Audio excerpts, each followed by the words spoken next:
अस्सलाम वालेकुम जी, की हाल है सारे दोस्तों का? ठीक हो? सेहत भी ठीक है? जुम्मे का टाइम होने वाला है तो जल्दी जल्दी अपना काम करने जो करना है।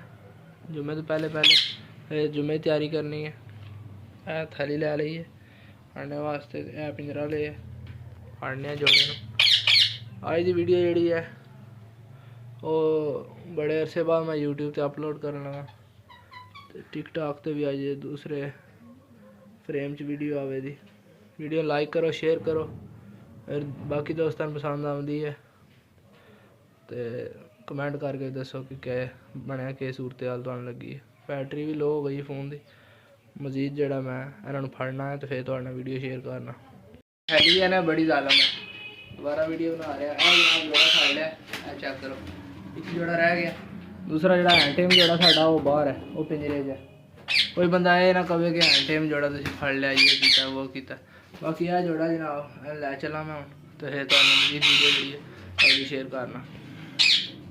हाँ जी जनाब, की हाल है? ठीक हो? सेहत भी ठीक है? असं सूरज है इस साइड तो व्यू थोड़ा सही आएगा जनाब। छत आ गए हैं, जोड़े नाल लैंदा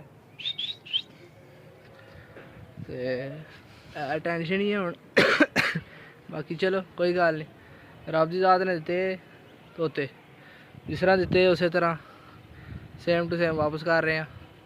क्योंकि मेरे ख्याल के मुताबिक अल्लाह तो ज़्यादा और कोई नहीं, जोड़ा राजक सब तो बड़ा वही राजक है, उन्हें आपको वादा किया रिजक का,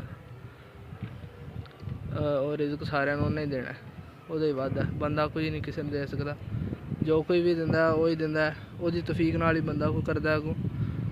मजीद यही है कि यह जोड़ा जनाब मैं कैमरा चेंज करना है फिर तुहानू चेक कराना।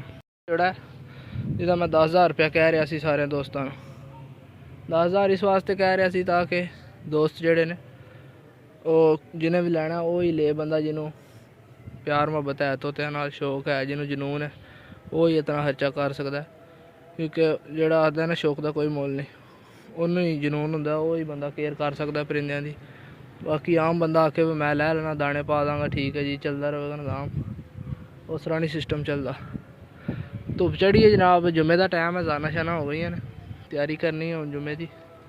वीडियो इंशाल्लाह कोशिश करांगा कि अपलोड जल्दी कर दूँ, नहीं तो फिर शाम को अपलोड करांगा। यह सारा व्यू है तो इधर कश्मीर है इस साइड ते मौसम आलूदगी है, मौसम च बारिश नहीं हुई काफ़ी दिन तो, बल्कि महीनों तो काफ़ी बारिश नहीं हुई। इस वक्त पहाड़ियाँ नहीं नज़र आ रही, नहीं तो मौसम साफ होंदा तो पहाड़ियाँ जरूर नज़र आनियां। मजीद यही गल है आखिरी कि यह जोड़ा है तो जनाब अल्लाह के हुक्म नाल अल्लाह की रज़ा वास्ते आज़ाद कर रहे हैं। चलो जी,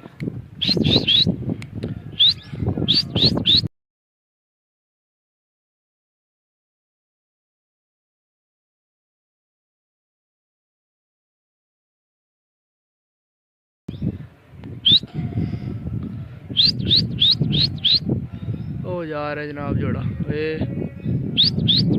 फिकर तो बह गया। अल्लाह इन्हों जड़ा आज़ादी इन्हों की मुबारक करे, जिद्दर दिल जाए साढ़े रब की ज़ात आपे इन्हों की केयर कर ले जी, आपे हिफाजत करे जी। बाकी हूँ मैं तो क्या इस साइड जान दे, लेकिन ये इस साइड रुके हैं। चलो कोई गल नहीं, अल्लाह के हवाले, जिधर भी जान खुश रहो, आज़ाद रहो, अपनी खुदा माहौल इंजॉय कर। ओके तोते तो गए ने आज़ाद हो अल्लाह के हुक्म नाल, सानू अल्लाह ने तौफीक दी है। पिंजरा खाली जनाब तुहाडे सामने, कोई शै नहीं है हुण। तो वीडियो लाइक कर छड़ियो अगर पसंद आई तो। मजीद इंशाल्लाह अगली बारी काठे दी है, जल्दी काठे दिन आज़ाद करा एक जोड़े, फिर उस तो बाद तीसरे जोड़े भी सारे आज़ाद कर देंगे अल्लाह के हुक्म नाल। हुण बिल्कुल टेंशन नहीं है, क्योंकि जस प्रोग्राम बन ज गया आज़ाद करने का तो आज़ाद कर देंगे, किसी को नहीं देंगे। क्योंकि मकसद को नहीं है यशी करन, आज़ाद रहन, अपनी खुदा इंजॉय करन।